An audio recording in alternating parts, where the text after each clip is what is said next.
நம்மாளு கிணறு ஒன்றை விலைக்கு வாங்கினார். மறுநாள் கடைத்தெருவில் நம்மாளு போய் கொண்டிருந்தபோது விற்றவன் அவரை சந்தித்தார். அப்பவே சொல்ல மறந்து போயிட்டேன், இப்போ உங்களை பார்த்த உடனே நினைவுக்கு வந்தது. நான் உங்களுக்கு வித்தது கிணத்தை மட்டும்தான், அதில் இருக்கும் தண்ணீரை அல்ல. ஆகையால் அந்த தண்ணீரை நீங்கள் பயன்படுத்த வேண்டுமானால் மாதம் அதற்கு எனக்கு கட்டணம் செலுத்த வேண்டி வரும். அதை நினைவில் வைத்து கொள்ளுங்கள் என்றார். அப்ப நம்மாளு தயங்காமல், நேத்து தானே நான் உங்ககிட்ட சொல்லணும்னு இருந்தேன். நம்ம இன்னைக்கு நேரில் பார்த்தது நல்லதா போச்சு. எனக்கு கிணறு மட்டும் போதும், அதில் இருக்கும் உங்கள் தண்ணீர் எனக்கு வேண்டாம். ஒன்று, நீங்கள் அதில் இருக்கும் தண்ணீரை காலி பண்ணி வெத்து கிணறை எனக்கு கொடுங்கள். இல்லையென்றால் எனக்கு சொந்தமான இடத்தில் தண்ணீரை வைத்திருப்பதற்காக நீங்கள் மாத வாடகை செலுத்த வேண்டியிருக்கும் என்றாரே பார்க்கலாம். மவனே, யாருக்கிட்ட? கதை படிப்போம். ஒரு இளைஞர் தினமும் ஒரு பாட்டியின் ஆரஞ்சு பழங்களை வாங்குவார். பழங்களை எடை போட்டு வாங்கி பணம் கொடுத்த பின் அந்த பழங்களில் இருந்து ஒன்றை எடுத்து பீத்து வாயில் போட்டுவிட்டு, இந்த பழம் மிகவும் புளிப்பாக உள்ளது என்று அந்த பாட்டியிடம் கொடுத்து சாப்பிட சொல்லி புகார் செய்வார். உடனே பாட்டி ஒரு சுளையை வாயில் போட்டுவிட்டு, இல்லையப்பா, நல்லாதானே இருக்கு என்பார். உடனே அந்த இளைஞர் எதுவும் பேசாமல் மீதி பழங்களை எடுத்து கொண்டு செல்வார். இதையெல்லாம் பார்த்து கொண்டிருந்த அவர் மனைவி அவரிடம், ஏங்க, பழங்கள் நல்லா இனிப்பாக தானே இருக்கு, ஏன் தினமும் இப்படி நல்லா இல்லைன்னு சொல்லி ட்ராமா போடுறீங்க? உடனே அந்த இளைஞர் சிரித்து கொண்டே மனைவியிடம், அந்த பாட்டி நல்ல இனிப்பான பழங்களை தான் விற்கிறாங்க, ஆனாலும் தனக்கென்று ஒரு பழத்தை கூட சாப்பிட்டு இருக்க மாட்டாங்க. நான் இப்படி குறை கூறி கொடுப்பதால் தினமும் அவர் காசு இழப்பின்றி ஒரு பழத்தை சாப்பிடுறாங்க என்றார். தினமும் நடக்கும் இந்த நாடகத்தை அருகில் இருந்து காய்கறி வியாபாரி கவனித்துவிட்டு அந்த பாட்டியிடம், இந்த ஆள் தினமும் உன் பழங்களை குறை கூறுகிறான், இருந்தும் நீ ஏன் அவனுக்கு எடை அதிகமான பழங்களை போட்டு கொடுக்கிறாய்? உடனே அந்த பாட்டி புன்னகைத்து விட்டு, அவன் என்னை தினமும் ஒரு பழத்தை சாப்பிட வைப்பதற்காகவே இப்படி குறை கூறுவது போல கூறி கொடுத்து சாப்பிட வைக்கிறான். இது எனக்கு தெரியாது என்று நினைக்கிறான். நான் எடை அதிகமாக பழங்களை போடுவதில்லை, மாறாக அவனது அன்பில் எனது தராசு கொஞ்சம் சரிந்து விடுகிறது என்றார். அன்போடு இப்படிப்பட்ட சின்ன சின்ன அன்பில்தான் ஜீவன் இன்னும் இருக்கு. அன்பை விதையுங்கள், அதையே அறுவடை செய்வீர்கள். இதில் எந்த பொம்மை நீங்கள்? ஒரு நாட்டை ஆளும் அரசன் ஒருவனிடத்தில் அந்த நாட்டின் சிற்பி 4 பொம்மைகளை கொண்டு வந்து தருகிறார். அரசன் கோபமாக, நான் என்ன சின்ன குழந்தையா இதை வைத்து விளையாடுவதற்கு என்று கேட்கிறார். சிற்பி, இல்லை அரசே, இது நம் வருங்கால ராஜாவுக்கு, அதாவது நம் இளவரசருக்கு என்கிறார். இந்த பொம்மைகளில் சில விஷயங்கள் உண்டு. 4 பொம்மைகளின் ஒரு பக்க காதிலும் ஓட்டை இருக்கிறது, பாருங்கள் என்கிறார். அரசன், இதில் என்ன விஷயம் இருக்கிறது என்கிறார். முதல் பொம்மையை அரசனிடம் கொடுக்கிறார் சிற்பி. கூடவே ஒரு மெல்லிய சங்கிலியையும் கொடுத்து அதன் காதில் இருக்கும் ஓட்டையில் விட சொல்கிறார். சங்கிலி மறுபக்கமாக காதின் வழியே வருகிறது. சிற்பி, மனிதர்கள் சிலர் நாம் எதை சொன்னாலும் இப்படித்தான் இந்த காதில் வாங்கி அந்த காதின் வழியே அனுப்பிவிடுவார்கள் என்கிறார். 2வது பொம்மையை கொடுத்து அதை திருப்பிச் செய்ய சொல்கிறார். இந்த பொம்மையில் சங்கிலி வாய் வழியே வருகிறது. இந்த மாதிரி மனிதர்கள் எதை சொன்னாலும் அதை அடுத்த நொடி வெளியே விட்டு பரப்பி விடுவார்கள் என்கிறார். பிறகு 3வது பொம்மையை கொடுத்து மீண்டும் அதையே செய்ய சொல்கிறார். இதில் சங்கிலி வெளியே வரவே இல்லை. சிற்பி, இவர்களிடம் எதை சொன்னாலும் உள்ளேயே தான் இருக்கும், வெளியே வராது என்கிறார். அப்போது இதில் யார்தான் சிறந்த மனிதர் என்று அரசர் கேட்கிறார். என் கையில் இருக்கும் இந்த 4வது பொம்மை தான் சிறந்த மனிதன் என்று சிற்பி சொல்கிறார். அரசன் பொம்மையின் காதின் வழியே சங்கிலியை விடுகிறார். மறுபக்க காதின் வழியே வெளியே வருகிறது. சிற்பி மீண்டும் செய்ய சொல்கிறார். 2ஆம் முறை வாயின் வழியே சங்கிலி வெளியே வருகிறது.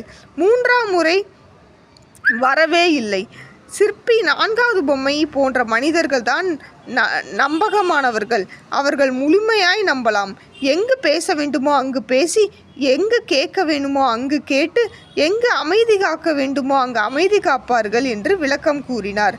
நீதி, நாம் 4வது பொம்மையை போல் இருக்க வேண்டும். மற்ற 3 பொம்மைகள் போல் இருப்பவர்களையும் ஏற்றுக்கொண்டு சகித்து போக வேண்டும். அருமையான கதை. ரப்பரை பார்த்து பென்சில் சொல்கிறது, ஒவ்வொரு முறை நான் செய்யும் தவறுக்கும் என்னை சுத்தப்படுத்தி தூய்மையாக்கி விடுகிறாய். ஆனால் என்னை சுத்தம் செய்யும் போது நீ கரைந்து கொண்டே போகிறாயே, அது எனக்கு வருத்தமாக இருக்கிறது என்று. ரப்பர் அதற்கு, அது என் கடமை. நான் படைக்கப்பட்டதே அதற்குத்தான். என்னை கண்டு நீ வருந்த வேண்டாம். இதில் எனக்கு முழு மகிழ்ச்சி. என்னால் உன் தவறுகள் அழிக்கப்பட்டு நீ திருத்தங்களுடன் முன்னேறி சென்றால் அதுவே என் வெற்றி. நான் கரைவதை பற்றி எனக்கு கவலை இல்லை என்றது. அந்த ரப்பர் வேறு யாரும் இல்லை, நம் பெற்றோர்தான். அவர்கள் ஆயுள் முடியும் வரை நம் தவறுகளை திருத்திக் கொண்டே இருப்பார்கள். நம் மீது பொறாமைப்படாத இரு உள்ளங்கள் நம் பெற்றோர்கள். 2 கடிகாரம். 5ஆம் சார்லஸ் மன்னன் அரச பதவியை துறந்து ஒரு கிறிஸ்துவ மடாலயத்தில் அமைதியாக காலம் கழித்து வந்தார். ஆனால் பொழுது போவதற்காக கடிகாரங்களை சேகரிப்பது, சுத்தம் செய்வது, அவைகளை செப்பனிடுவது ஆகியவற்றை செய்து வந்தார். ஒரு முறை 2ம் சரியாக ஓடாத கடிகாரங்களை செப்பனிட்டு 2லும் சரியான நேரத்தை காட்ட முயன்றார். ஆனால் 2 கடிகாரங்களும் ஒத்துழைக்க மறுத்தன. 2 கடிகாரங்கள் ஒரே மாதிரி நேரம் காட்டாது என்ற ஆங்கில பொன்மொழிக்கேற்ப அவை 2ம் தனக்கு இஷ்டப்பட்ட நேரங்களை காட்டின.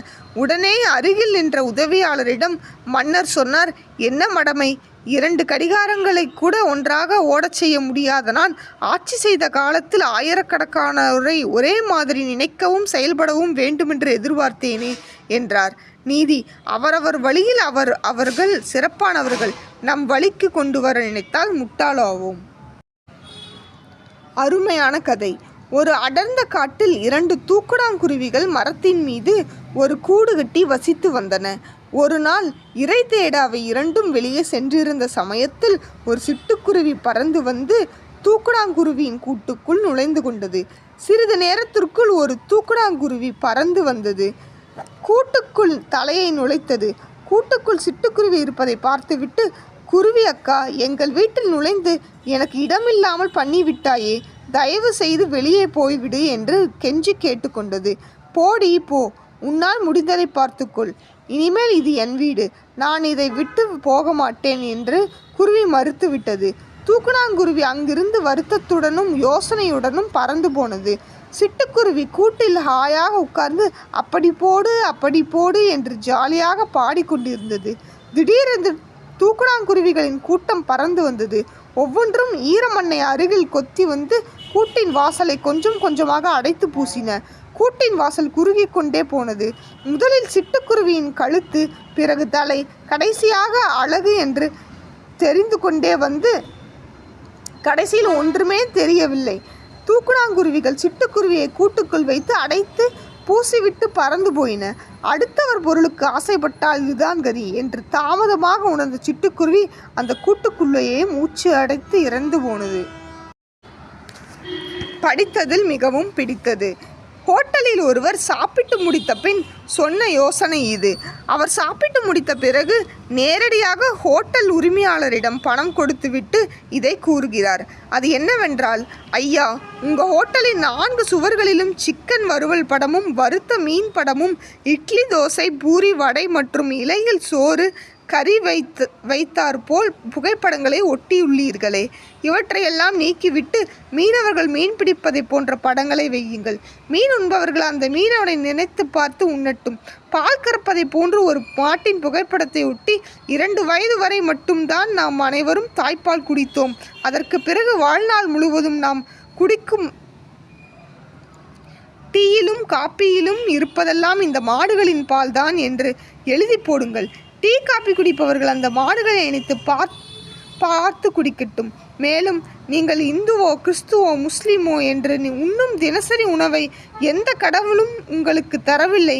நீங்கள் உண்ணும் உணவு அது விவசாயிகளின் உழைப்பால் வந்தது என்று அனைவரிடம் பார்வைப்படும்படி எழுதி போடுங்கள்.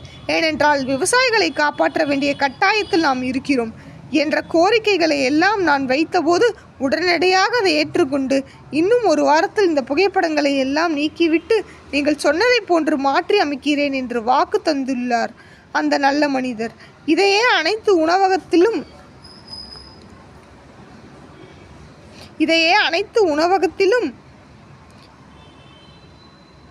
அதன் உரிமையாளர்கள் செய்தால் விவசாயத்தின் தேவை அனைவரின் மனதிலும் ஆணியாய் போல் பதியும். ஒரு பள்ளிக்கூட வாசலில் பலூன்காரர் ஒருவர் பலூன்களை விற்று கொண்டிருந்தார். அவை மேலே பறக்கும் பலூன்கள். அவை பலூன்களில் காற்றடித்து விற்பதை ஒரு சிறுமி கவனித்து கொண்டிருந்தாள். மெல்ல பலூன்காரரிடம் வந்தாள். இந்த பலூன்கள் எல்லாமே மேலே பறக்குமா என்று கேட்டாள். ஓ, பறக்குமே, என்ன விஷயம்? பலூன் எந்த கலரில் இருந்தாலும் பறக்குமா என்று மீண்டும் கேட்டாள் அந்த சிறுமி. சிறுமி ஏன் இப்படி கேட்கிறாள் என்று பலூன்காரருக்கு புரியவில்லை. ஏமா கேட்கிற? இல்லை, பலூன் கருப்பு கலரில் இருந்தாலும் கூட பறக்குமா? பலூன்காரருக்கு இப்போது விஷயம் புரிந்தது. அந்த சிறுமியின் நிறம் கருப்பு. பலூன் மேலே போகிறதுக்கு காரணம் அதோடைய கலர் இல்லைம்மா, உள்ளே இருக்கிற வாயுதான். என்ன கலர் ஆனாலும் உள்ளே இருக்கிறது சரியாக இருந்தால் யார் வேண்டுமானாலும் உயரலாம் என்றார். கதை படிப்போம். ஒரு காட்டில் பெரிய மரம் ஒன்று இருந்தது. அதில் தூக்குநாங்குருவி ஒன்று கூடு கட்டி சந்தோஷமாக வாழ்ந்து வந்தது. ஒரு நாள் கனத்த பெருமழை பெய்தது. குளிர் கடுமையாக வாட்டியது. அப்போது அம்மரத்திற்கு குரங்கு ஒன்று வந்தது. குரங்கு குளிரெல்லாம் மிகவும் நடுங்கியது. குளிரில் நடுங்கும் குரங்கை பார்த்த தூக்குநாங்குருவிக்கு அதன் மேல் இரக்கம் ஏற்பட்டது. உடனே குரங்கிடம் தூக்குநாங்குருவி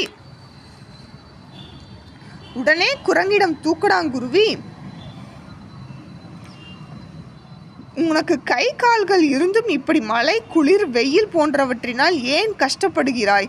நீ ஏன் உனக்கு ஒரு வீடு கட்டி கொள்ளக்கூடாது என்று பரிவோடு கேட்டது.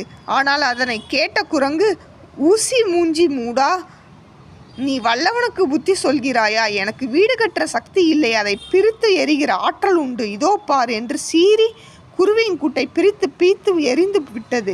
வீட்டை இழந்த தூக்குநாங்குருவி மூடனுக்கு அறிவுரை சொன்னதால் வந்த வினையை எண்ணி வருந்தியது. குழந்தைகளே, அறிவில்லாதவர்களுக்கு அறிவுரை கூறினால் நமக்கு கெடுதலே நிகழும் என்பதை மேலே உள்ள கதையின் மூலம் அறிந்து கொள்ளலாம். நிதானம் அவசியம். ஒரு பைத்தியக்காரன் மீது கருணை கொண்ட சீடன் அவரை தனது மடாலயத்து குருவிடம் அழைத்து சென்றான். குரு சொன்னார், அவரை அப்படி ஓரமாக மூலையில் உட்கார விடுங்கள். உணவை, நீரை அருகில் வையுங்கள்.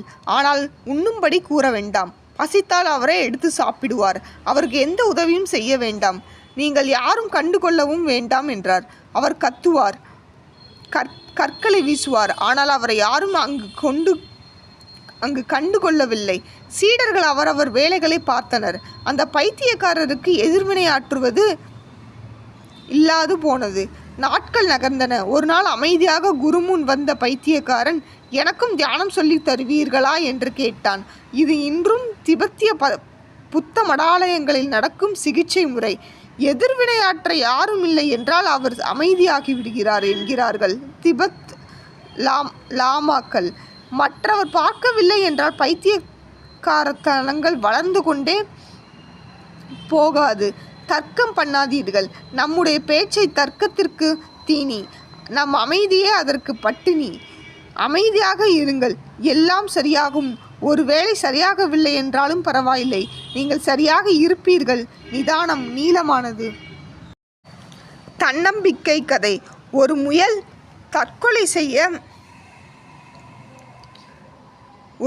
தற்கொலை செய்து கொள்ள முடிவெடுத்ததாம்.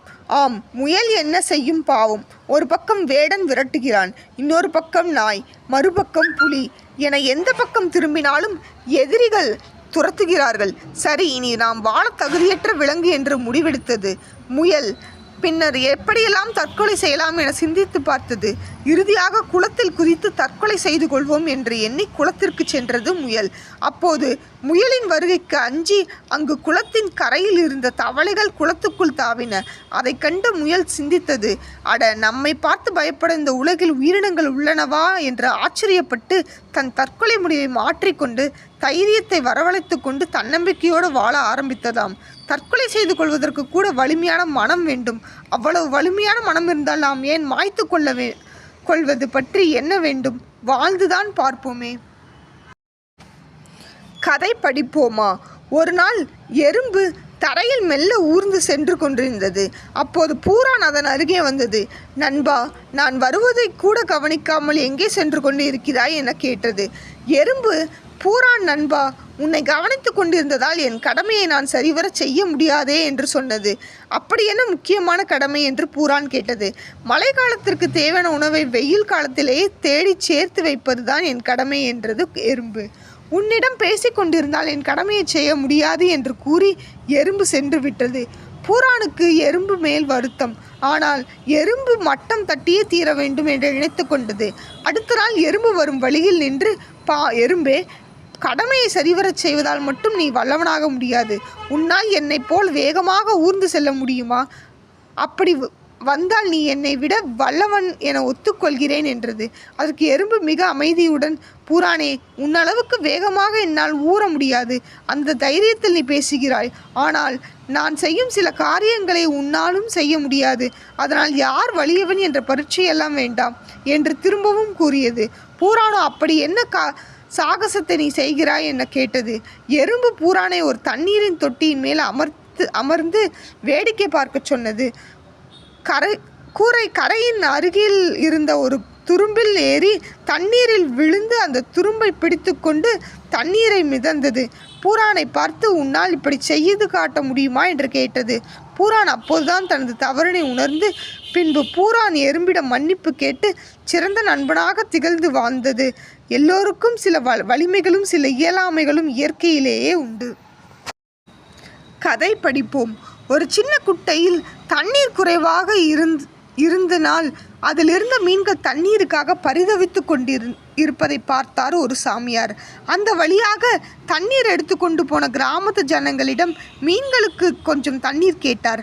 அதற்கு ஊர் மக்கள், சாமி, உனக்கு வேறு வேலை வெட்டி இல்லை என்று நினைக்கிறோம். 10 வருடமாக எங்கள் ஊரில் தண்ணீரே இல்லை. நாங்கள் குடிப்பதற்கு எவ்வளவோ மேல் நடந்து போய் தண்ணீர் எடுத்து கொண்டு வருகிறோம். நீ மீன்களுக்கு தண்ணீர் வேண்டும் என்று கேட்கிறாயே, அதெல்லாம் தர முடியாது என்கிறார்கள்.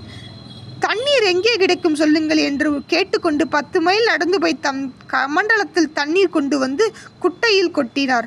அங்கே இருந்த மீன்கள் எல்லாம் தண்ணீரில் சந்தோஷமாக நீந்தின. உடனே இடி இடிந்து மழை பெய்தது.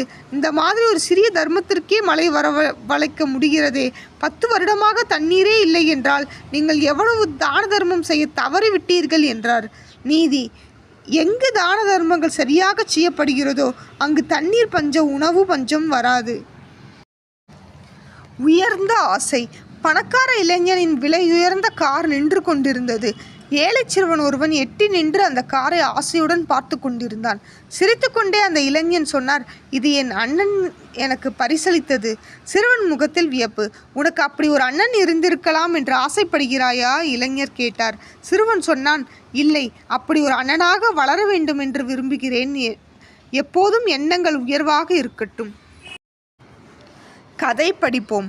ஒரு நேரத்தில் ஒன்றை மட்டும் சொல்லித்தந்த குருநாதர் மேல் சீடனுக்கு கோபம். தன் நேரம் விரைவதாய் வருந்தினான்.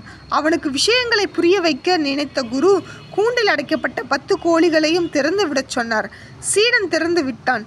இப்போது திறந்துவிட்ட 10 கோழிகளையும் பிடிக்கச் சொன்னார். 10ம் 10 திசையில் ஓடின. அவைகளை துரத்தி களைத்துதான் போனான் சீடன். இப்பொழுது கழுத்தில் சிகப்பு நாடா கட்டப்பட்ட கோழியை மட்டும் பிடிக்கச் சொன்னார் குருநாதர். இப்போது அந்த ஒரு கோழியை மட்டும் குறிவைத்து துரத்தினான். சில நிமிடங்களிலேயே பிடித்தும் விட்டான். குருநாதர் கூறினார், ஒரு நேரத்தில் ஒன்றை மட்டும் பின்பற்று. பலவற்றையும் பிடிக்க நினைத்தால் எல்லாவற்றையும் இழந்து நிற்பாய். அதாவது ஒரு நேரத்தில் ஒன்றை மட்டும் கற்றுக்கொள்வது சிறந்ததாக இருக்கும் என்பதை குரு சீடனுக்கு உணர்த்துகிறார். ஒரு அரசருக்கு 3 மகன்கள். தனக்கு பின் நாட்டை யார் கையில் கொடுப்பது என்பதற்காக அவர்களை அழைத்து ஒரு போட்டி வைத்தார். காட்டிற்கு சென்று ஒரு சாக்கு நிறைய 2 வாரங்களுக்கு தேவையான உணவை கொண்டு வந்து ஆளுக்கு ஒரு ஏழைக்கு உணவை கொடுக்க வேண்டும். ஆனால் மூட்டையை எனக்கு பிரித்து காட்ட தேவையில்லை என்றார் அரசர். மகன்கள் 3வரும் காட்டிற்கு சென்றார். முதலாமானவன் மரத்தில் ஏறி நல்ல பழங்களை பறித்து மூட்டை கட்டினான். 2ஆமானவன் சோம்பல் பட்டு கீழே விழுந்த அழுகிய பழங்களை பொறுக்கி மூட்டை கட்டி கொண்டான். 3ஆமானவன் ஏழைக்குத்தானே கொடுக்க போகிறோம் என்று அலட்சியமாக கீழே கிடந்த குப்பைகளை அள்ளி மூட்டையாக கட்டி கொண்டான். 3வரும் ராஜாவிடம் சென்றனர். பின்னர் ராஜா தன் 3 மகன்களிடமும், நான் சொன்ன ஏழைகள் வேறு யாரும் இல்லை, நீங்கள்தான். நீங்கள் கொண்டு வந்ததை 2 வாரங்களுக்கு நீங்களே சாப்பிடுங்கள் என்று கூறினார். நல்ல பழங்களை கொண்டு வந்தவன் சாப்பிட்டு அரசனானான். நல்லதையே நினைப்போம், நல்லதையே செய்வோம். ரிலாக்ஸ் கதை. இந்தியன் ஹோட்டல் ஒன்றில் ஒரு அமெரிக்கர் நுழைந்தார். நிறுத்தாமல் அடுத்தடுத்து 10 பொட்டலம் பிரியாணி சாப்பிடுபவர்களுக்கு 10,000 ரூபாய் பரிசு. போட்டியில் தோற்றால் நீங்கள் எனக்கு 10,000 ரூபாய் தர வேண்டும். சவாலுக்கு தயாரா என்று அறிவித்தார். யாரும் அசையவில்லை.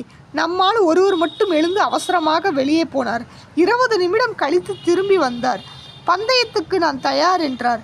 அடுத்தடுத்து 10 பொட்டலம் பிரியாணியை அவர் காலி செய்து முடித்ததை பார்த்த அமெரிக்கர் வியந்து போனார்.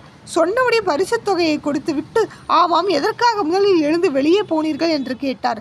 பந்தயத்தில் என்னால் ஜெயிக்க முடிகிறதா என்று பக்கத்தில் உள்ள வேறொரு ஹோட்டலுக்கு சென்று 10 பொட்டலம் பிரியாணி சாப்பிட்டு பார்த்தேன் என்றார் அவர்.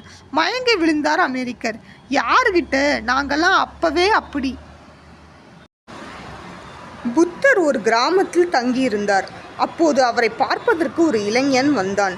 வெகு தொலைவு நடந்து வந்த அவன் புத்தரை பார்த்த அக்கணமே கதறி அழுதான். அவன் அழுது முடிக்கும் வரை பொறுத்திருந்த புத்தர் கனிவாக கேட்டார். சகோதரா, ஏன் இப்படி கண்ணீர் சிந்துகிறாய்? உனக்கு ஏற்பட்ட பிரச்சனையை என்னிடம் சொல். பகவானே, என் வாழ்க்கையில் நான் எல்லையற்ற துன்பங்களை அனுபவித்து வருகிறேன். எடுத்த எதிலும் தோல்வி, தாங்க முடியாத துயரம், ஆதரவுக்கென்று யாரும் இல்லை. என் மனது மிகவும் பலவீனமாய் போய்விட்டது. எனக்கு ஒரு வழி சொல்லுங்கள். புத்தர் அன்புடன் அவன் கையில் தண்ணீர் குவளையை கொடுத்தார். பிறகு உப்பையும் கொடுத்து விட்டு சொன்னார். சகோதரா, இந்த குவளையில் உப்பிட்டு கலந்து அருந்து. அவன் உப்பை குவளையில் இட்டு கலக்கி அருந்தி பார்த்தான். 2 மிடறு குடிப்பதற்குள் அவன் முகம் கோணியது. மேற்கொண்டு குடிக்க முடியாமல் அப்படியே கீழே வைத்து விட்டு சொன்னான், என்னால் இந்த தண்ணீரை குடிக்க முடியவில்லை பகவானே, மிகவும் கரிக்கிறது. புத்தர் மீண்டும், இதோ இப்போதே அதே அளவு உப்பை தருகிறேன். இதை நீ எதிரில் இருக்கும் அதோ அந்த குளத்தில் கரைத்து விடு. புத்தர் சொன்னபடியே அவன் அந்த உப்பை எதிரிலிருந்த குளத்தில் கரைத்தான். இப்போது அந்த குளத்து நீரை குடித்துப்பார். உப்பு கரைக்கப்பட்ட போதும் குளத்து நீரில் உப்பின் சுவை கொஞ்சம் கூட தெரியவில்லை. அந்த இளைஞன் போதுமான அளவு நீர் குடித்துவிட்டு கரைக்கு வந்தான். நீ சிறிய குவளையில் இருந்த நீரிலும் பிறகு இந்த குளத்து நீரிலும் கரைத்தது ஒரே அளவான உப்புதான். ஆனால் சிறிய குவளையில் தண்ணீர் கொஞ்சம் தான் இருந்தது. அதனால் தான் கரிப்பு சுவை அதிகமாக இருந்தது. எனவே உன்னால் தண்ணீரை குடிக்க முடியவில்லை. ஆனால் இதே உப்பு குளத்து நீரில் கரைக்கப்பட்டிருந்தாலும் அந்த நீரில் உப்பின் சுவை கொஞ்சம் கூட தெரியவில்லை. நம் துன்ப துயரங்கள் என்பவை உப்பை போலத்தான். இவை வாழ்க்கை நெடுகிலும் வந்து கொண்டே இருக்கும். இவற்றை தவிர்க்கவே முடியாது. ஆனால் நம்மால் நம் மனதை விசாலமாக்க முடியும். இப்போது உன் மனது அந்த சிறிய குவளையைப் போல்தான் இருக்கிறது. அதனால்தான் வாழ்க்கை சிரமங்கள் உனக்கு இந்தளவு துயரம் அளிக்கின்றன. ஒரு அழகான பெரிய பணக்காரியான அதிக மதிப்புள்ள எடை உடுத்தி ஆடம்பரத்தில் வாழும் ஒரு பெண் ஒரு கவுன்சிலிங் செய்பவரை காணச் சென்றாள். அவரிடம், என் வாழ்வு ஒரே சூனியமாக இருக்கு. எவ்வளவு இருந்தும் வெற்றிடமாக உணர்கிறேன். அர்த்தமில்லாமல் எனக்கே இல்லாமல் வாழ்க்கை இழுக்கிறது. என்னிடம் எல்லாம் இருக்கிறது. இல்லாதது நிம்மதியும் மகிழ்ச்சியும் மட்டுமே. என் சந்தோஷத்திற்கு வழி சொல்லுங்கள் என்றாள். கவுன்சிலிங் செய்பவர் அவரின் அலுவலக தரையை கூட்டிக் கொண்டிருந்த ஒரு பணிப்பெண்ணையை அழைத்தார். அவர் அந்த பணக்கார பெண்ணிடம், நான் இப்பொழுது பணிப்பெண்ணிடம் எப்படி மகிழ்ச்சி வரவழைப்பது என்று சொல்கிறேன். நீங்கள் குறுக்கே எதுவும் பேசாமல் கேளுங்கள் என்றார்.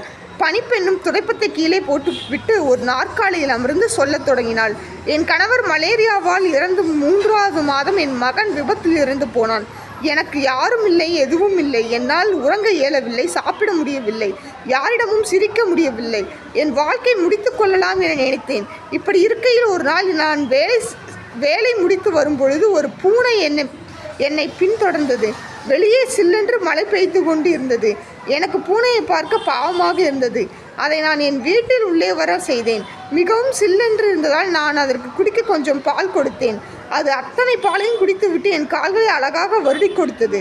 கடந்து போன 3 மாதத்தில் நான் முதலாக புன்னகைத்தேன். நான் அப்பொழுது என்னையே கேள்வி கேட்டேன், ஒரு சிறு பூனைக்கு நான் செய்த ஒரு விஷயம் என்னை சந்தோஷமாக்குகிறது. ஏனெனில் ஏன் இதை பலருக்கு செய்து நான் என் நிலையை மாற்றிக்கொள்ளக்கூடாது என யோசித்தேன்.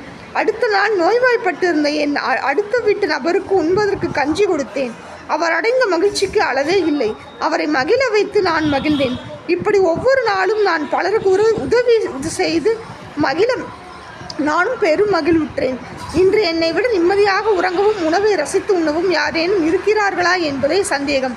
மகிழ்ச்சி என்பது அதை மற்றவருக்கு கொடுப்பதில் தான் இருக்கிறது என்பதை கண்டுகொண்டேன். இதை கேட்ட அந்த பணக்கார பெண் ஓலமிட்டு கத்தி அழுதாள். அவளால் பச்சை காகிதம் கொண்டு வாங்கக்கூடிய எல்லாம் இருந்தது. ஆனால் பணத்தால் வாங்க முடியாத விஷயம் அவளிடம் இல்லை. பச்சை காகிதம் கொண்டு வாங்கக்கூடிய எல்லாம் இருந்தது. ஆனால் பணத்தால் வாங்க முடியாத விஷயம் அவளிடம் இல்லை. வாழ்க்கையின் அழகு என்பது நீ எவ்வளவு மகிழ்ச்சியாக இருக்கிறாய் என்பதில் இல்லை, உன்னால் அடுத்தவர் எவ்வளவு மகிழ்ச்சி ஆகிறார்கள் என்பதிலேயே இருக்கிறது. சாமியாரும் குரங்கும். ஒரு சாமியாரின் ஆசிரமத்துக்கு அவர் நண்பர் ஒருவர் வந்தார். அவருக்கு உணவு கொடுக்க விரும்பிய சாமியார் தான் வளர்த்த குரங்கை பார்த்து இலை போடு என்றார். குரங்கு வாழை இலை எடுத்து வந்து போட்டது. உடனே சாமியார் தன் கையில் வைத்திருந்த பிரம்பால் குரங்கின் தலையில் ஓங்கி அடித்து சாதம் போடு என்றார். குரங்கு சாதம் கொண்டு வந்து பரிமாறியது. திரும்பவும் தலையில் அடித்தார். அவர் சொன்னதையெல்லாம் குரங்கு சரியாக செய்தாலும் அடி விழுந்து கொண்டே இருந்தது. நண்பருக்கு மனம் பொறுக்கவில்லை. சாமி, குரங்குதான் நீங்கள் சொன்னதையெல்லாம் சரியாக செய்கின்றது, அந்த வாயிலா ஜீவனை ஏன் அடித்து துன்புறுத்துகிறீர்கள் என்று கேட்டார். சாமியார் எதுவும் பேசவில்லை. சிரித்துவிட்டு பிரம்பை தான் இருந்த பாயின் கீழே ஒளி வைத்தார். சற்று நேரத்தில் குரங்கு தாவி பாய்ந்து சாப்பிட்டு கொண்டிருந்தவரின் தோளில் ஏறி இருந்தது. காதை பிடித்து இழுத்தது. தலைமயிரை பிரித்து பேன் பார்த்தது.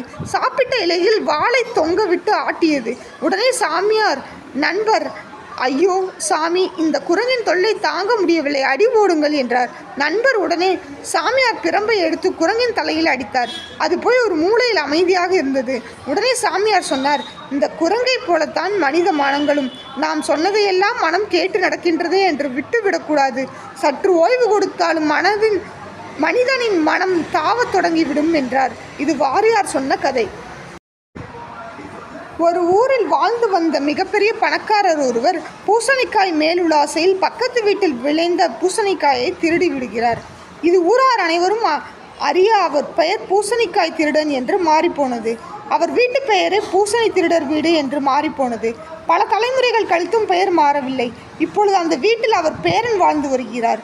அவர் காதுபடவும் பலர் பூசணிக்காய் திருடர் வீட்டை தாண்டி சென்றால்தான் அந்த கோவில் வரும் என்பது போல் விலாசம் கொடுத்தனர்.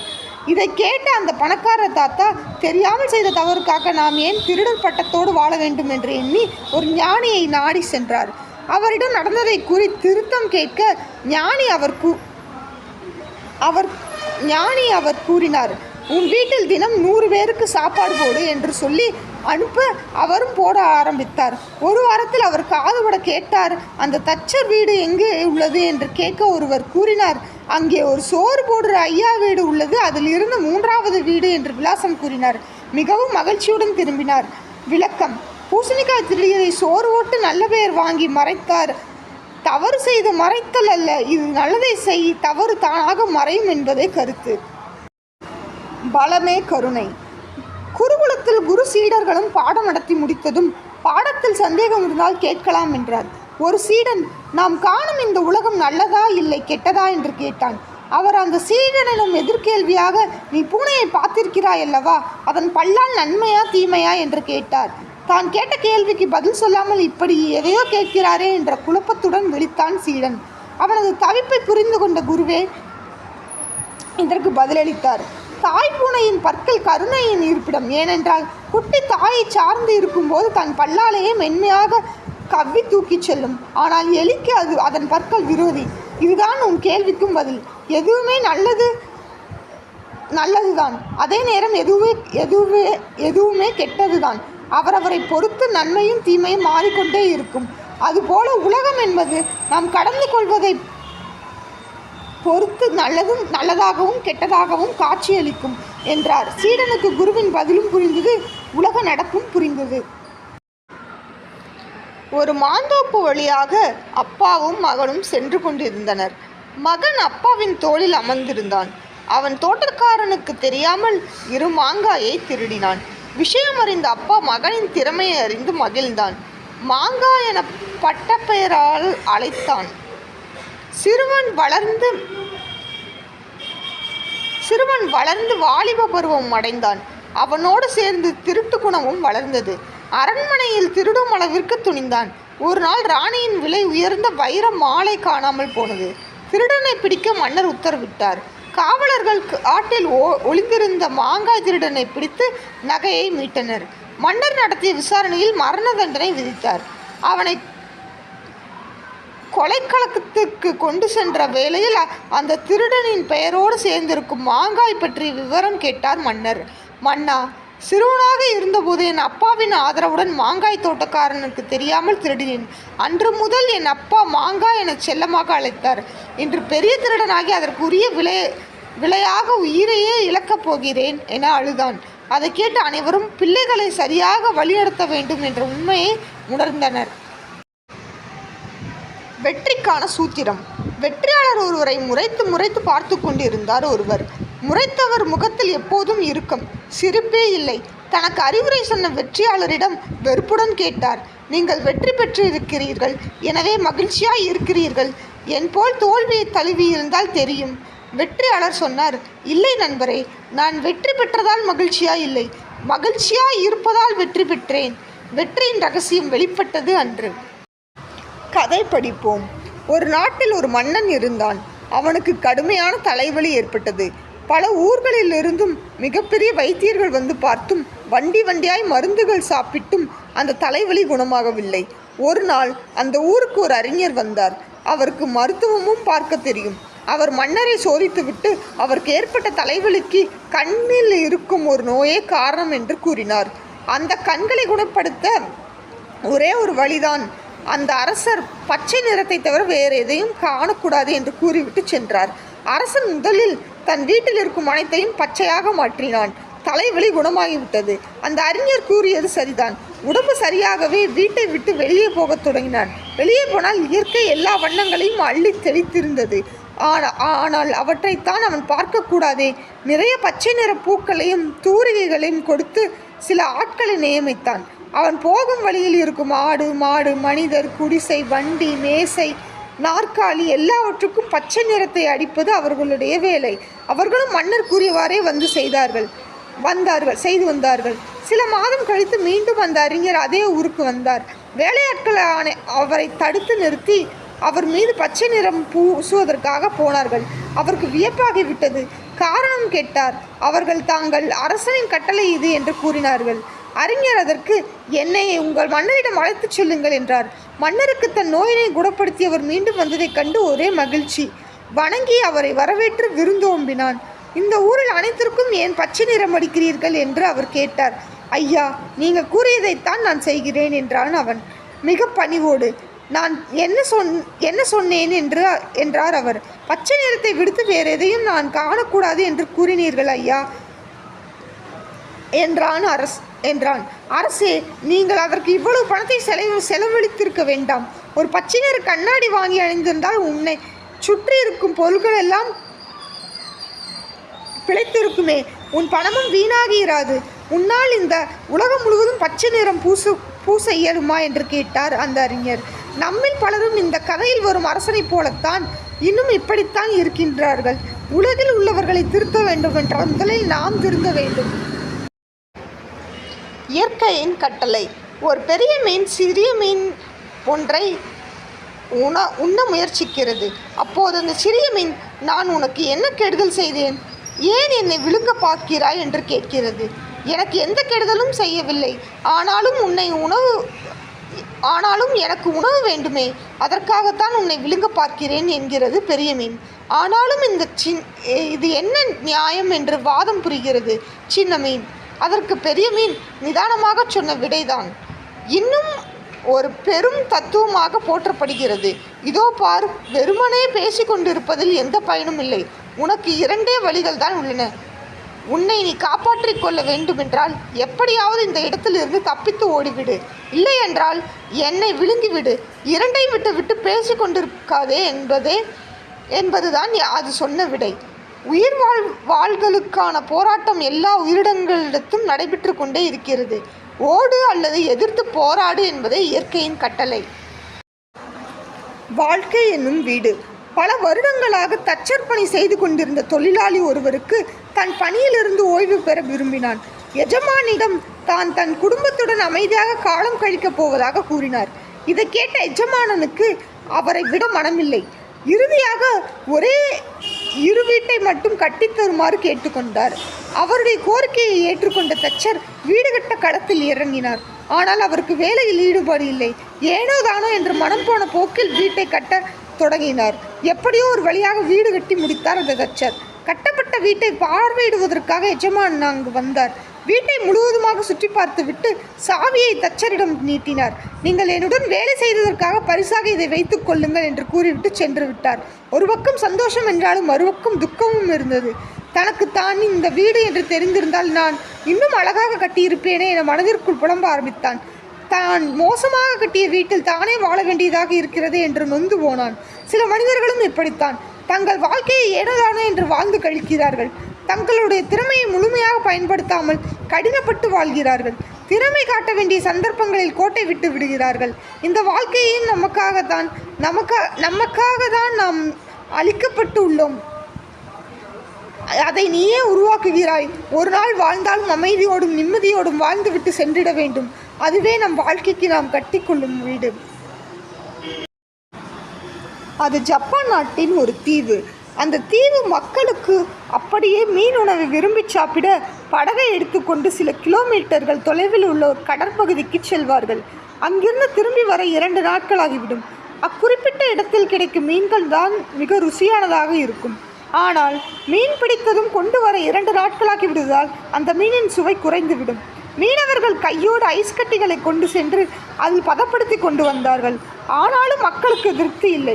ஃப்ரெஷ் மீனுக்கும் ஐஸ் கட்டிகளில் வைக்கப்பட்ட மீனுக்கும் சுவை வேறுபடுவதை உணர்ந்தனர். இப்பொழுது மீனவர்கள் ஒரு சிறு தண்ணீர் தொட்டி ஒன்றை செய்து அதில் மீன்களை பிடித்து போட்டு கொண்டு வந்தனர்.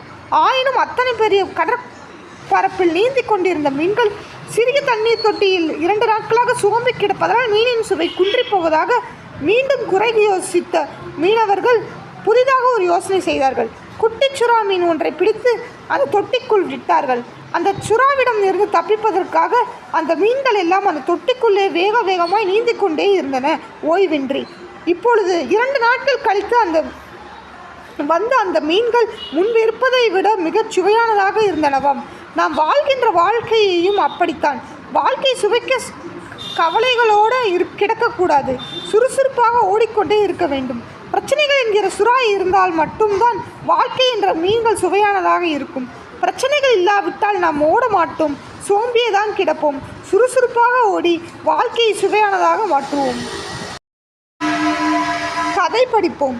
ஜென் துறவிகள் 2 தொடர்ந்து பெய்த மழையினால் ஒரு குடிசையின் கீழ் வெகு நேரமாக நின்று கொண்டிருந்தனர்.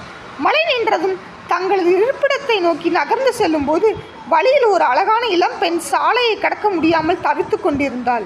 இதை கண்ட துறவிகளில் ஒருவர், என்ன ஆயிற்று பெண்ணே, ஏதேனும் உதவி தேவையா என்று கேட்டார். பதிலுக்கு அந்த பெண், நான் என் தோழியின் திருமணத்திற்கு செல்ல உள்ளேன். ஆனால் இந்த சாலை முழுவதும் சேரும் சகதியுமாக உள்ளது. நடந்து சென்றால் நிச்சயம் என் அழகிய பட்டுப்பாவாடை பாழாகிவிடும் என்று கூறி வருந்தினாள்.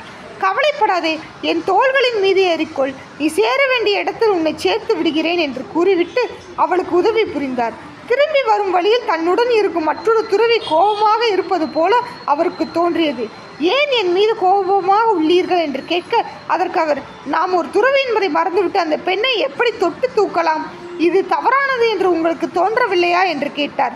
உதவி செய்த துறவி, தூக்கிய அந்த பெண்ணை அப்போதே நான் இறக்கிவிட்டேன். நீங்கள் தான் அந்த சம்பவத்தை இறக்காமல் மனதில் சுமந்து கொண்டிருக்கிறீர்கள் என்று கூறிவிட்டு சென்று விட்டார். நாமும் நமது வாழ்க்கையில் பிறர் ஏற்படுத்திய காயங்களை மனதில் தூக்கி கொண்டு செல்கிறோம். எது முக்கியம், எது தேவையற்ற என்பதை பகுத்து பார்க்க தெரிந்துவிட்டால் வாழ்க்கை என்றென்றும் ஆனந்தமே. பலமுறை யோசிக்கணும். நரி ஒன்று தாகத்தால் தவித்தது. எங்கும் நீர் கிடைக்கவில்லை. என்ன செய்வது? தண்ணீரை தேடி அலைந்தது. தூரத்தில் கிணறு ஒன்று இருப்பதை பார்த்தது. கிணற்றின் அருகே சென்றது. கிணற்றில் கயிற்றின் ஒரு முனையில் வாளி ஒன்று தொங்கிக் கொண்டிருந்தது. அதை கண்ட நரி வாளியில் தாவி ஏறி அமர்ந்தது. உடனே வாளி விரென கிணற்றின் உள்ளே சென்றது. நரி வயிறு நிறைய தண்ணீர் குடித்தது. தாகம் தணிந்த பின் மேலே பார்த்தது. எப்படி வெளியேறுவது என்று யோசிக்க தொடங்கியது. மேலிருந்து யாராவது கயிற்றை இழுத்தால்தான் என்னால் மேலே போக முடியும். என்ன செய்வது? நேரமாக ஆக நரிக்கு அச்சம் தோன்றியது. அந்த நேரம் பார்த்து கிணற்றின் அருகே ஓநாய் ஒன்று வந்தது. கிணற்றின் உள்ளே எட்டி பார்த்தது. அங்கு நரி இருப்பதை கண்டது. அடடா, நரி ஐயா, உள்ளே என்ன செய்கிறீர்கள் என கேட்டது. நான் இப்போது சொர்க்கத்தில் இருக்கிறேன். எனக்கு அருமையான இடம். என்ன அருமையான இடம் தெரியுமா? இங்கு மீன், கோழி, ஆடு எல்லாம் தருகிறார்கள் என்றது நரி. ஓநாய் சற்றும் யோசிக்காமல் கயிற்றின் மறுமுனையில் கட்டப்பட்டிருந்த வாளிக்குள் குதித்தது. அந்த வாளி சரசரவென கிணற்றின் உள்ளே போயிற்று. அப்போது நரி அமர்ந்திருந்த வாளி மேலே வந்தது. நரி மேலே வரும்போது பாதி வழியில் ஓநாயை பார்த்து, நான் இப்போது சொர்க்கத்திற்கும் மேலான இடத்திற்கு போகிறேன் என்று கூறிக்கொண்டே மேலே சென்றது. மேலே வந்ததும் கிணற்று சுவரின் மேலே தாவி குதித்து தப்பியொடியது. பாவம் ஓநாய். ஒரு செயலை செய்வதற்கு முன் பலமுறை யோசிக்க வேண்டும். கதை படிப்போம். குருவே, வாழ்க்கை மிகவும் சிரமமாய் இருக்கிறது. கவலை, நஷ்டம், வருத்தம் இவைதான் நிறைந்திருக்கிறது. அப்படியா? ஆமாம் குருவே. வாழ்க்கை இன்பமாகவே இருக்க ஏதாவது வழி இருக்கிறதா சொல்லுங்கள் குருவே. காப்பி சாப்பிடுகிறாயா என்று கேட்டார் குரு. தலையசைத்தான் வந்தவன். உள்ளே இருந்து ஒரு கிண்ணத்தில் காப்பித்தூள் கொண்டு வந்தார். இந்தா சாப்பிடு. வந்தவனுக்கு புரியவில்லை. சாப்பிடு, பாலை கொண்டு வருகிறேன் என்று இன்னொரு கிண்ணத்தில் பாலை கொண்டு வந்தார். பிறகு இன்னொரு கிண்ணத்தில் தண்ணீர், சர்க்கரை எல்லாம் வந்தன. குருவே, இவற்றை எப்படி தனித்தனியே சாப்பிடுவது? காப்பியையே உன்னால் தனித்தனியாக சாப்பிட முடியவில்லை. வாழ்க்கையையும் அப்படித்தான் பிரித்து சாப்பிட இயலாது என்றார் குரு. இன்பமும் துன்பமும் கலந்ததுதான் வாழ்க்கை. அன்பு. அன்பை வெளிப்படுத்தும் எதையும் கொண்டு வாருங்கள் என்று 4 மாணவிகளை அனுப்பினார் ஆசிரியர். ஒரு மாணவியின் கைகளில் மலர் இருந்தது. இன்னொரு மாணவியிடம் வண்ணத்து பூச்சி இருந்தது. மற்றொரு மாணவியிடம் ஒரு குஞ்சு பறவை இருந்தது. முதலில் கிளம்பி போன மாணவியோ கடைசியில் வெறுங்கையோடு வந்தாள். கேட்டபோது சொன்னாள், நானும் மலரை பார்த்தேன், அழகாய் இருந்தது, செடியிலேயே இருக்கட்டும் என்று விட்டுவிட்டேன். வண்ணத்து பூச்சியை பார்த்தேன், அழகாய் இருந்தது, சுதந்திரமாய் பறக்கட்டும் என்று விட்டுவிட்டேன். குஞ்சு பறவையை பார்த்தேன், தாய்ப்பறவை தேடும் என்று விட்டுவிட்டேன். அந்த மாணவியை அணைத்து கொண்ட ஆசிரியர் சொன்னார், அன்பு என்றால் இதுதான். நீதி. உங்களால் உலகிற்கு எதையேனும் இலவசமாக கொடுக்க முடியும் என்று நினைத்தால் அன்பை கொடுங்கள். ஏனெனில் உலகம் அதற்குத்தான் அதிகமாக இயங்கிக் கொண்டிருக்கின்றது. கர்வம் வேண்டாம். அடர்ந்த காட்டுப்பகுதியில் குதிரை புல் மேய்ந்து கொண்டிருந்தது. அங்குள்ள பொந்து ஒன்றில் வசித்த எலியை கண்டதும் இரண்டும் பேசி பழகின. சிறந்த நண்பர்கள் ஆனார்கள். இருந்தாலும் எலி தற்பெருமையை அடித்து கொள்ளும். நான் மிகவும் வலிமையானவன். மண்ணையே துளைத்து வலை அமைத்து விடுவேன். என்னை யாராலும் ஒன்றும் செய்ய முடியாது. பாம்பை கூட விரட்டை எடுத்து விடுவேன் என்று வீண் பெருமை பேசும். ஒரு நாள் எலியும் குதிரையும் கொஞ்சம் தூரத்தில் சென்று மேய்ந்து வர முடிவு செய்தன. இரண்டும் பேசிக்கொண்டு நடந்தன. அப்போது, நான் தான் உன்னை வழிநடத்தி செல்வேன். நான் சண்டையில் அவனை வீழ்த்தி இருக்கிறேன், இவனை வீழ்த்தி இருக்கிறேன் என்று தம்பட்டம் அடித்து கொண்டே முன் சென்றது எலி. திடீரென்று எலி நின்றது. ஏன் நின்று விட்டாய்? தொடர்ந்து செல் என்றது குதிரை. உனக்கு கண் சரியாக தெரியாதா? எதிரே பார், ஆறு ஓடுகிறது, எப்படி கடப்பது என்று கேட்டது எலி. அது ஆறா? சிறிய கால்வாய் தானே இது, எளிதாக கடந்து விடலாம் என்றது குதிரை. குதிரையை, இது கால்வாயா? எனக்கு ஆறு போலதான் தெரிகிறது. இறங்கினால் நிச்சயம் தண்ணீர் அடித்து சென்று விடும்.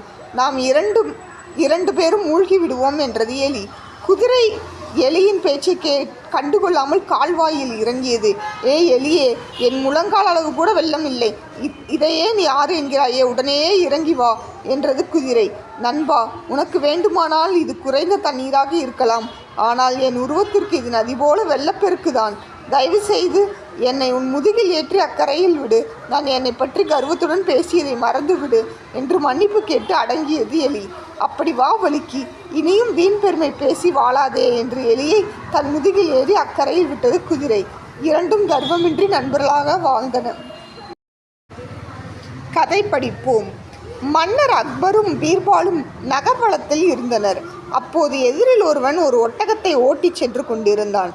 உடனே அக்பர், பீர்பால், அந்த ஒட்டகத்தின் கழுத்து, முதுகு எல்லாம் கோணலாக அசிங்கமாக இருக்கிறதே, அதற்கு காரணம் என்ன என்று கேட்டார்.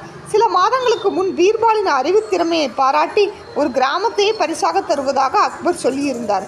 ஆனால் சொன்னது போல் தராமல் ஞாபக மறதியுடன் இருந்தார். அது இப்போது பீர்பால் நினைவுக்கு வந்தது.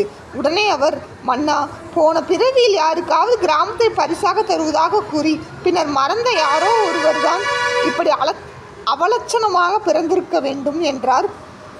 பீர்பாலின் பதிலை கேட்ட அக்பர் சிரிப்பை அடக்கவே முடியவில்லை. தான் பீர்பாலுக்கு உறுதி அளித்தது போல உடனே ஒரு கிராமத்தை பரிசளிக்க ஏற்பாடு செய்தார். சிறுவனின் செயல். அரசர் ஒருவருக்கு திடீரென்று ஒரு நாள் தன் பட்டத்து யானை எவ்வளவு எடை இருக்கும் என்று அறிய ஆவல் ஏற்பட்டது. அந்த காலத்தில் எடை மேடைகள் எல்லாம் இல்லை.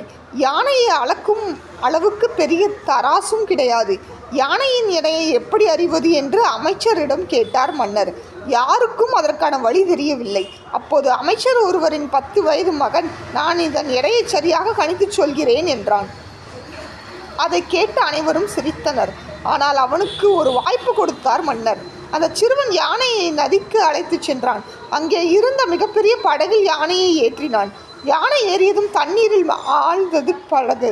உடனே அவன் தண்ணீரை நனைத்த மட்டத்தை படகில் குறியீடு செய்தான். பிறகு யானையை படகில் இருந்து இறக்கி பெரிய பெரிய கற்களை படகில் ஏற்றச் சொன்னான். முன்பு குறித்து வைத்திருந்த குறியீடு அளவுக்கு படகு தண்ணீரில் மூழ்கும் வரை கற்கள் ஏற்றப்பட்டன. பின்பு அரசரிடம் அந்த கற்களை காட்டி அவற்றின் எடைதான் அந்த யானையின் எடை என்றான். அனைவரும் வியந்தனர். அவனது புத்திசாலித்தனத்தை போற்றி புகழ்ந்தனர். எல்லாரும் யானையை ஒட்டுமொத்த உருவமாகத்தான் பார்த்தார்கள். ஆகவே அவர்களால் அதன் எடையை கணிக்க முடியும் என்று நம்பிக்கை வரவில்லை. ஆனால் அந்த சிறுவனோ பல எடைகளின் கூட்டுத்தொகையே யானையின் எடை என்னது என்று எண்ணி செயல்பட்டான். எளிதில் விடை கண்டான். இப்படியும் ஒரு கதை. ஏமாற்றினால் ஏன் அல்வா கொடுக்கிறாயா என்று ஏன் கூறுகிறார்கள்? ஒரு பையனுக்கு புதுசா கல்யாணம் ஆகுது.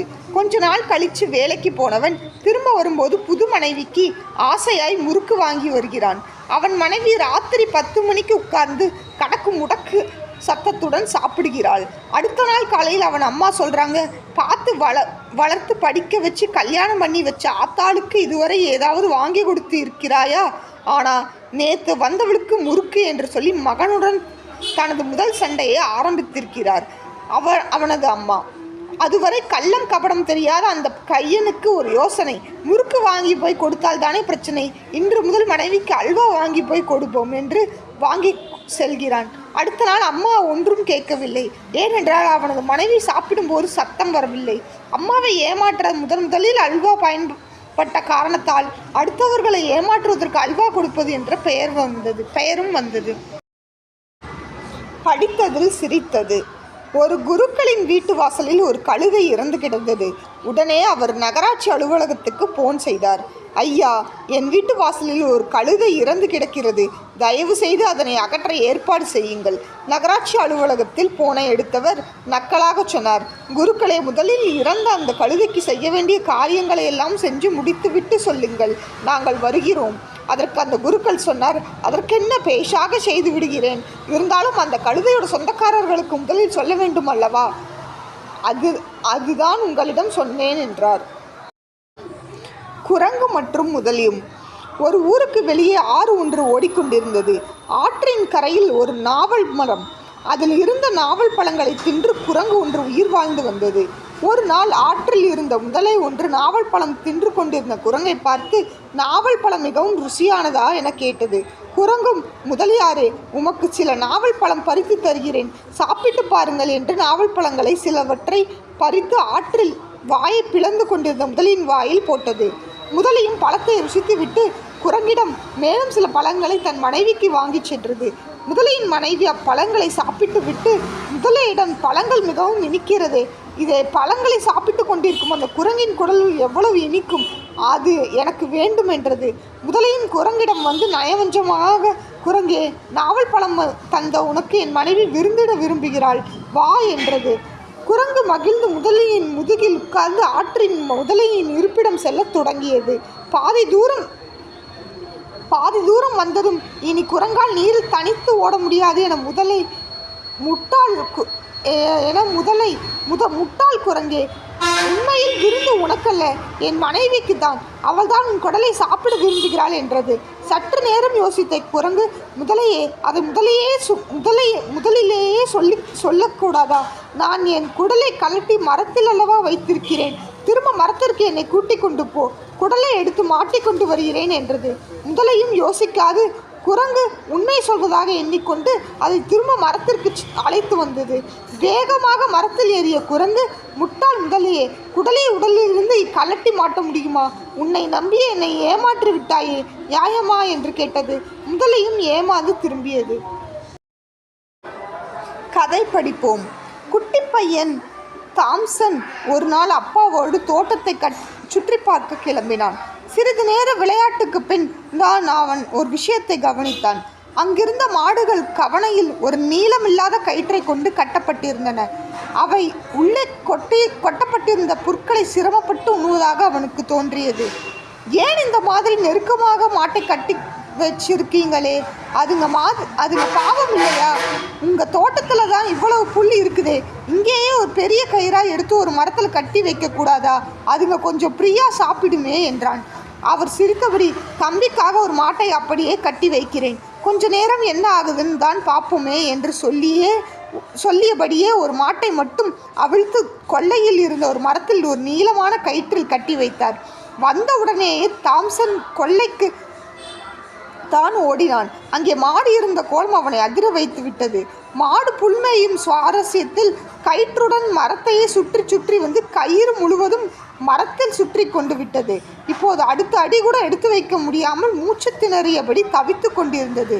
தோட்டக்காரர் சொன்னார், கயிறு ரொம்ப நீளமாக இருந்தா இதுங்க இப்படித்தான் கண்ணு பண்ணும், சில நேரத்தில் உயிருக்கே கூட ஆபத்தாயிடும் சொல்லிக்கொண்டே மாட்டை அவிழ்த்து கொட்டியில் கட்டினார். சின்ன கயிற்றில் கட்டப்பட்டு இருப்பது சிறையல்ல, பாதுகாப்பு என்பது தாம்சனுக்கு புரிந்தது. சில நேரங்களில் அதிகபட்சமான சுதந்திரம் ஆபத்தில் முடிவதுண்டு. சில நியதிகளும் கட்டுப்பாடுகளும் நம்மை காத்து கொள்ளவே ஏற்படுத்தப்பட்டவை என்று உணர்ந்து கொள்.